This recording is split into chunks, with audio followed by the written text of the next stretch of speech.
F.T.P. Finding the Paranormal presents true tales of the paranormal. Hi, my name is Jessica, and this is my story. I'm gonna preface this by saying that the house that I grew up in always had things going on, paranormal-wise. I've heard voices, I've seen shadows, but this is gonna be the story of the time that I truly could not ignore that my house was in fact haunted. So at the time that this story takes place, I was 13 years old, and even though I was a teenager, I still slept with a nightlight on. My nightlight was basically a lamp that every time you touched the base, it would get progressively brighter. I always kept it at the lowest setting so I can see what was going on in my room. Again, this house used to creep me out. I used to see shit and I used to hear shit, so I slept with a nightlight to feel safe. I also used to have a dog by the name of Odie. He was my small little dachshund mix, and he used to sleep in my bed every single night. Now, this dog was basically the equivalent of a grumpy old man. He liked to sleep on his side of the bed and I slept on mine. But on this night in particular, he would not get off me. He lay on my stomach and trembled the entire night, and he whimpered, and I could not figure out what was going on with him. After several attempts to calm him down and getting nowhere, I eventually fell asleep. That was until around 2 a.m. I heard what I thought was the sound of cables behind my TV moving. I woke up and looked around and I couldn't see anything. That's when I decided to grab a shoe that was by my bed and decided to investigate. Me thinking it was a mouse or something, I figured I was gonna smash something, but I couldn't find the source of the noise. I then made my way back into my bed. Again, Odie is still awake and he's trembling and he's shaking. I cuddle up next to him and I try to calm him down by hugging him, and I eventually fall back asleep. I'm awoken again to the same sound of the cables moving behind the TV. I get up, grab the shoe, and investigate a second time. I look around and I don't see anything. I'm looking under the cabinet, on the sides of the cabinet where my TV is, and I cannot find the source of the noise. Again, I go back to my bed and I cuddle my dog and I proceed to fall asleep. It was the third time that I got up and I heard the noise that I decided to do something about it. I grabbed some zip ties that I had and some rubber bands, and I decided to put the cables tightly together. Not enough to where they would tug out of the socket, but enough to where they wouldn't make the noise anymore. Once I was satisfied with the job I had done, I got back in bed.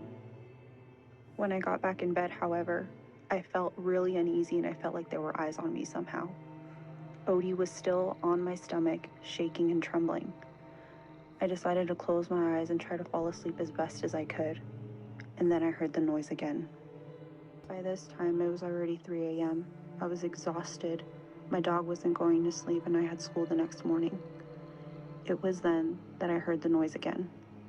Out of frustration, I sat up in my bed, I looked in the corner where my TV was, and I yelled, "Shut the fuck up already."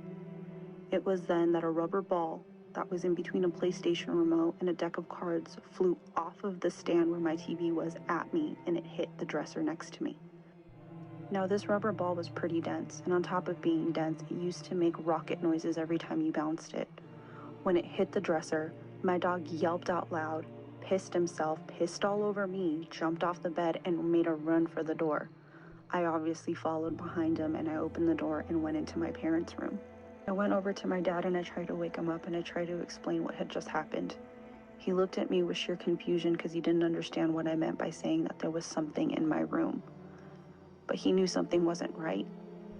I was panicked, I was scared, and I told him that I didn't want to go back into my room. He just looked at me and he said that I could stay in the guest bedroom.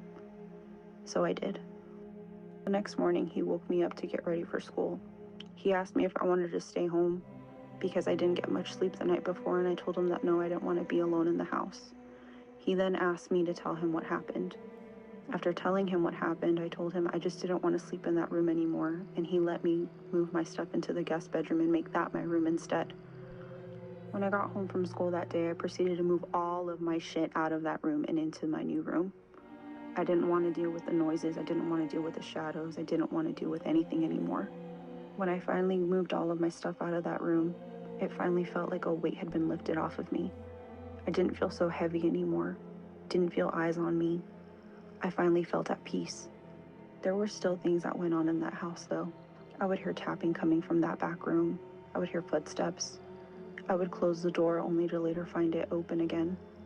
But for some reason, it felt like being in the new room, whatever it was, couldn't get to me, and it made me feel a lot better.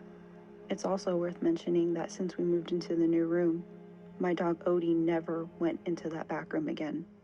Ever. He never stepped foot into that room. Whatever it was scared the shit out of me and him. So I know that I'm not crazy. I know what happened was real because he was there to experience it with me. After that experience, I could no longer deny that there was something going on in that house.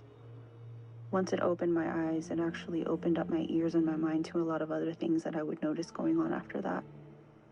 But that was the one story that made a profound impression on me.